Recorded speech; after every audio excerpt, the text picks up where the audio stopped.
விஜய். இவர் வீடு நீலாங்கரையில இருக்கு. 70 to 80 crores வர்த்தான பீச் ஃப்ரண்ட் ப்ராப்பர்ட்டி. இவங்க வீட்டுல கேட்ல இருந்து லைட் வரைக்கும் எல்லாமே ஆட்டோமேஷன் தான். இவங்க வீட்டோட ஹைலைட் ஏரியாஸ்னு பாத்தீங்கன்னா பெரிய லிவிங் ரூம், வீட்டுக்குள்ளேயே ஜிம், அப்புறம் பெரிய ஸ்விமிங் பூலும் இருக்கு. ரஜினிகாந்த். இவர் வீடு போயஸ் கார்டன்ல இருக்கு. 40 to 50 crores வர்த்தான ப்ராப்பர்ட்டி. இவர் வீட்டோட இன்டீரியர்ஸ் அண்ட் எக்ஸ்டீரியர்ஸ் பாத்தீங்கன்னா உடன் அண்ட் ஒயிட் பெயிண்ட் பினிஷ்ல பண்ணிருப்பாங்க.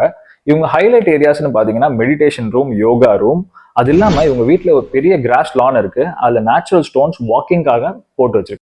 அஜித் குமார். இவர் வீடு திருவான்மியூர்ல இருக்கு. 35 to 40 crores வர்த்தான ப்ராப்பர்ட்டி. அஜித் சாருக்கு கிரீன் பிளான்ட்ஸ்னா ரொம்ப பிடிக்கும். ஸோ வீட்டை சுத்தி நிறைய கிரீனரி இருக்கு.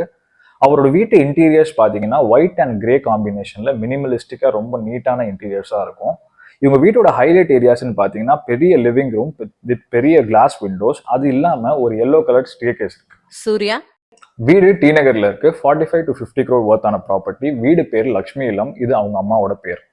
வீட்டுல லிவிங் ஏரியா அண்ட் ஸ்டேர்கேஸ் ரொம்ப கிராண்டா பாக்குறதுக்கு 5 ஸ்டார் ஹோட்டல் மாதிரியே இருக்கும். இவங்க வீட்டோட ஹைலைட் ஏரியாஸ் பாத்தீங்கன்னா வீட்டுக்குள்ளேயே ஜிம், பிரைவேட் தியேட்டர் அண்ட் பெரிய பெரிய வாக்-இன் வார்ட்ரோப்ஸ் இருக்கு. இவங்க வீட்டுல ஒரு பெட்ரூம்க்கும் இன்னொரு பெட்ரூமும் டிஃப்ரெண்டா இருக்கும். ரொம்ப யூனிக் அண்ட் டிஃப்ரெண்டா டிசைன் பண்ணிருப்பாங்க.